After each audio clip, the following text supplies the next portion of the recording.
So I mean, it's like Right. bullshit too much. Ish. Ish. Ish. Do we want any weird stuff on the table? I want. The fifth of the Yeg I want. or Yeah. the Bud Light Budweiser. I want a dildo on the table. God damn it. Fuck off. Well, bitch. welcome back to the compound, man. It's been quite a journey since the last time you were here. Man, like I said, man, the only reason why I'm here is for that 50 racks, man. Exactly. That's what we're coming for, man. It's got to be big moves only, and I think that's really, something that the city's been missing. You've got, 10 different videographers with $10,000 worth of gear. We just need to throw all that shit on the table, buy a $100,000 camera, buy a $50,000 camera, right? Where do you sit with that? Nah, I think with the camera, it's all about the person with the camera. All you gotta do, I mean, you can make a video with a T6i Canon. Yeah. And it can be fire. Yeah, absolutely. I just interviewed the director of Mind the Meth, and that's what she actually uses. I know you're not hip to them, but I was very impressed. I I need to check them out. So what do they do? Well, they just have an interview series that's really well broke down, and she went to school for it. And Is she from Cincy? yeah, she's very dope. Okay. And I know that you were one of the big inspirations behind this place. Saying what could be made from a green screen, and especially one that you could drive a vehicle in. So how did that pique your interest? How did that pique my Yeah, interest? how did that come to your mind when we were chopping it up? Because we were at the Felton House, right? Yeah, but I mean, as soon as I came in here, like, it was just a big ass roomy place. So it's like, why not have a fucking green screen where you can pull in cars with the garage on the other side, pull in a fucking Lambo if you want, have the fucking universe behind the Lambo, do anything you want. Exactly. You feel me?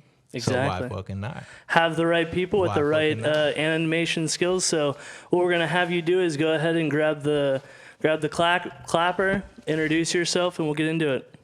Hey yo, my name is Lunar and this is College Beats.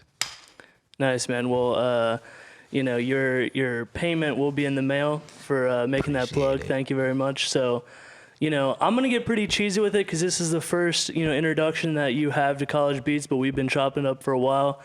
What was your inspiration getting into music? Was it the people around you? Was it a specific artist? This is a notoriously quiet mic, so Yeah. try to get it as personal as you can. I mean, I've always loved music. I don't really remember who made me get into music. I feel like I just started picking it up myself. Like when I was like 17, that's when I started really doing music heavy. And then when I was 17, I was like, man, I don't want to pay motherfuckers for my videos, so I'm about to do this shit myself. So I picked up a camera, and then from there, people was like, well, I want you to shoot my video. And that's how really Lunar Thought Films came about.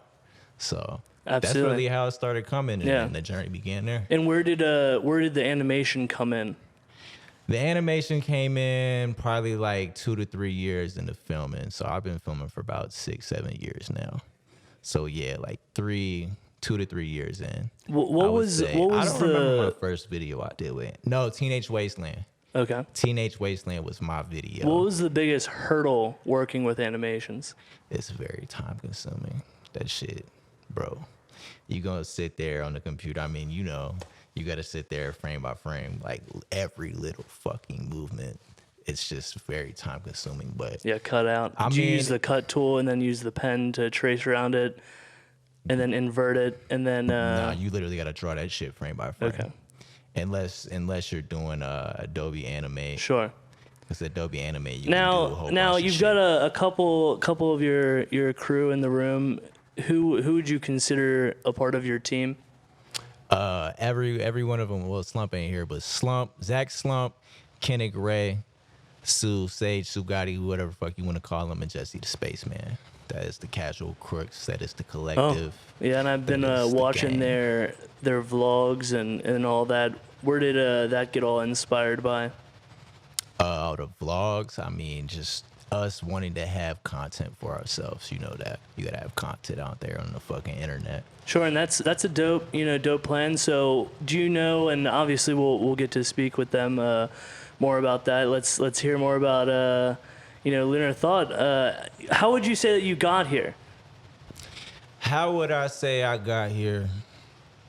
For real, just wanting to have a legacy. That's what everybody. Yeah. I just wanted to have a legacy. I wanted everybody to know who the fuck Lunar Thought is, man. I'm pretty sure everybody wants that for themselves. I just want to fucking be remembered for something. Yeah, something to look back on. And yeah, I want to be a fucking legend, bro. Absolutely. Everybody does. Exactly. You know? Yeah. Yeah. And I think, something similar about both of us is that, we put 150% into it. That, whether or not it's, yeah, exactly. And I think that really, just really depending on the people that come out here. The people that don't come out here really aren't that serious, and it's kind of a good test. Yeah. You can't make the drive for your craft. You can't, yeah, you're not thirsty. Why should that person take you serious? Yeah. So I don't know. What would you say would be an attainable goal that you're planning? Something big, and then what would be something that would just be seemingly so unattainable, like just a dream that you have? My dream is to be like a platform, kind of like Cole Bennett, like with Lyrical Lemonade. So basically, that's what Lunar Thought Films is. That's basically the dream, is to just live off this shit, travel, anywhere I fucking want, and that's about it. And just film every day, man. I want to film every single day I get up and edit. Like, that's all I want to do. I don't want to be at no fucking day job. You already know, man. Oh, yeah. And then what about, because I'm dealing with the same kind of loss of love, for hip-hop, financially. Yeah. That, although emotionally, it's something that, we'll always care for, as far as trying to build the biggest platform we possibly can for that music, what other things do you have that you're working on? My music, me as just an artist, as myself. I have a lot of music in the vault, so I ain't gonna get too much on that. Yeah, do you have any ideas for short films or documentaries or, Vice style things or complex style things, different concepts? We got a short film. It's called Mr. Crooks. He's like basically like a murderer, like a serial killer. Oh, the pig. The pig mask. Okay. We want to do a short film, kind of like a 20-minute short film, like with all of us. Like, it's gonna be like, I don't even know. It's gonna be spontaneous, kind of like. Basically, it's Kennick. Kennick's the character. Like, he is Mr. Crooks, and basically, we wanted it to be like a rapper who was a serial killer, but we still gotta work on the writing. All the writing, getting everything together. But yeah, because I actually have a producer from out in Vegas with a budget for a scary movie. See, man. Yeah, because out in Vegas, like, it's not very scenic. Yeah. And he owns a. It's not scenic. It's not very scenic, at least where they're at.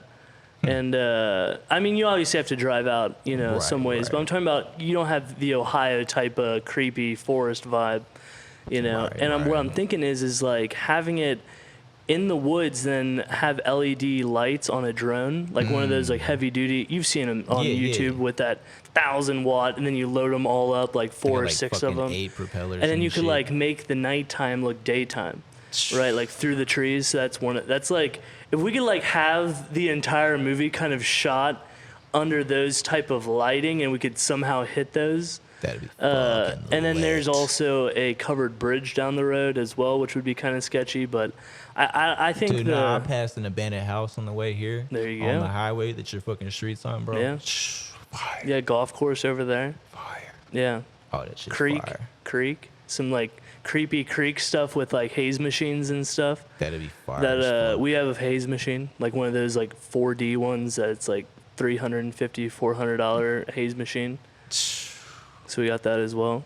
But like I was telling them, that I really want to do like a 50-50 split sheets here, where everything is just, obviously the stuff that we're working on, right? I'm not talking about the general public, but that I don't even want to talk about money, because the moment money gets involved, you know, people start trying to tell you what to do, and that's not really the type of vibe that I want. I want them to be able to come out and produce an entire project, and yeah, sure, have the College Beats cosign on it, you know, and it just happens to be one of their projects, right? And if we could make it into a 3-4 feature banger, right? That, you know, little DJ toilet paper action, you know, exactly. You're good. You're good. So what, cause you've been in the industry a hell of a lot longer than I have, from what I know. You know, I've seen you hang out with Santino and that whole crew over there. Like, what's your past with them? Well, with Santino, actually the way I met Santino was from my ex-girlfriend. She tagged me on a post, and this is when Tino started getting back to his, when Therapy dropped. He said, I need a videographer, yada, yada, yada. My ex-girlfriend tagged me on a post. He hit me up in a DM, and then we chopped it up from there. And the first video, because that's originally what I know you from, is from after that period of time. So yeah, the first video we did was No Baby Mama. That shit was classic. Dope as fuck. Yeah. Hell yeah. Man, Tino's the man. That's my homie, man. That's my brother. Like, yeah. Everything we do is fire as fuck. Yeah. Yeah. Yeah, and then I know I was able to help out for the most recent video, correct? Yeah. Hell yeah, you did. Yeah. I appreciate that too, man. Does anybody do that? Does any videographers just like help out other videographers like that? Yeah, that happens pretty often. Kendall has helped me out. Kendall Mathis, he is helping me out with a few. Yeah, what other videographers are you networked with? Ty Kush, Dream Vision. I shot some shit with him like a while back.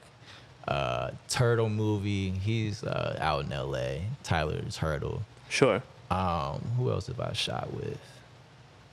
That's about it off rip. I've worked with a lot of people though, man. Bang Out. I haven't worked. Actually, I have worked with Bang Out. I did animations for him. Yeah. Yep. Because I know he was doing lessons over at ProCam. Cody was telling me about, and I wanted to come over there, but you know, it's tough because, you know, at a certain point, that for the past few years I've been pretty quiet. Yeah. You know, I've been doing a lot of listening, and now I'm, you know, learning from you, you know, learning from Zay Billions and East West Photos, Little Babies videographers. You know, I'm learning a hell of a lot about picture profile and learning about white balance or you know, manual exposure or different things like that. So now I'm kind of getting to a point where I'm like, you know what, guys, I may be able to do it. Nah, you know, and shit, bro. And I feel like TP the Savage, it's about that time. It's you that know, time. And that, you should have been. You should have been exactly. TP but the Savage for a while. But you know, for me, when I do something, like I want it to be just so overwhelmingly shocking and so overwhelmingly like I was talking to you, that I will pay. You know, when we were talking about animation, right? Yeah. That's like, I'll lose money on this. That the most important thing to me is making my product look as good as possible. Yeah. Right. That it really doesn't come down to the money. You care about your craft exactly. more than the money. Exactly. Yeah. And if we didn't have this relationship, that wouldn't even be possible. You know. So I feel like whether or not it's relationships or, you know, just good karma in general, that, like I said, if we don't just throw all of our cameras on a table and just buy some crazy camera, at least, you know, help each other produce. And and you know, I believe I sent you the video, and obviously we only had a handful of different scenes. Yeah, it looks. You gotta send me some of that footage, but that shit looks dope already. I can already. Like I said, I only edited like a minute of it. But just keep doing it though, bro. Yeah. The more you do this shit, the better you. And I left a lot of blank space, so then you could do what you wanted with it, right? Yeah. That's like, I kept it very basic. I color corrected it as well as I could, you know. But really, I'll just give you the raw footage. You know, I don't like. What's your process with that? Do you like with working with Steve Cannon? You know, different opportunities like that. Do you work with different directors? What do you mean, my process on editing or my no, not process your process on like working with video? Other producers together, like at the Steve Cannon joint that you guys did? Well, I worked with Kendall, but usually, I mean, a lot of shit spontaneous, bro. Like, we'll just be like, all right, we'll look at the camera and get like an angle. All right, this looks dope. Steve, come over here. Do this little movement. Don't try to be too, you feel me? Extra. Yeah, extra, and then yada yada yada. And then just pause. start shooting. Yeah. All you do is just shoot, bro. And well, I'm talking about editing wise. That editing? like when you're editing with multiple people, are you usually the I usually only do editor? it by myself. Really? Because I just don't. I don't know. I like to edit by myself because you got somebody who's, I don't know, like, bro, I think we should do it like that, and yada yada yada. I'm cool with doing that. Yeah. But I'm the type of person where I just Okay, like to so what be you're in saying my is that zone. I could have gone away with just sending you the footage and I didn't have to edit that like I did? I mean, no, Isn't that quicker for you? yeah, it's quicker for me Okay. if you edit it, chop it up, and then I throw my animations on it. Okay. That's how me and Kendall, we just shot Still in the Hood for Steve, and he chopped it up, and I did my animations Yeah. on it. And obviously, I'd much rather you chop it up, right? Because that would make my whole life a whole hell But of a you lot need to easier. learn it, bro. Yeah. But you need to keep practicing. That's what you need to do. Well, for me, like I want to look at myself as a marketing agency, right? And I have different producers, and yeah, I happen to be a marketing agent myself, and yeah, I can come out, but You by tryna no play means your am I lane. an expert. You know, by no means, you know, maybe on a personal level, you know, I like to create content. Yeah. But dude, I want to be on a beach, on a toilet. You know, with my feet in the sand, come you know, TP. waking up, Here come you the know, sand like, right here. you know, we're in Maui, you know, cooking up, you know, Eating all of the our sand moms, with you know what my I'm saying? granny With right my mom, next to me, you my know? mom next to me. Uh, You hear me? All of our families, you I know, once a feel it, year. though. Like, that's how it needs to be. You know, we don't need to be thinking about taking videos. Like, we can have people take videos, right? But if we can take what you know and take what I know, you know, and put that into the biggest company possible, where we're not even worrying about it. And sure, if we want for fun, like, oh, hell yeah, let's do a recap. Hey, oh yeah, so-and-so has a party. Like, let's show up and, you know, just kind of direct and, you know, hold a camera, you know, do some light grip work. Right, You know, right, like, right. that's what we'll be doing. Like, we'll just basically be supervising the people that, you know, because could you really see yourself doing this for the next 30, 40 years if you have a, you know? Nah, like Yeah. you said, we need to be feeding the sand, goddamn, smoking big doinks, goddamn it. You hear me? Yeah, you exactly. Hear me, my man? And if that's not what you're thinking, and you really want to do this for the rest of your life, good luck. You know, good luck. Good luck. But it's not a financial. It's not a real financial good bet. And I'm thinking about my grandchildren. I'm thinking about this guy's grandchildren. You know, and that if you're not thinking about your partner's grandchildren, then you're basically cheating not only, you know, them, but you're cheating yourself. Hey man, the legacy. That's the magic word right there. Your legacy, man. God damn it. Roasting this bitch looking at. But so where can they find you? You can find me IG, Twitter, everything at Lunar Thought. Bam. Absolutely. Right there. That's And the brand, my man. we'll do this again. Yes, Dabbed sir. up about Yes, sir. 15 different times. Have you back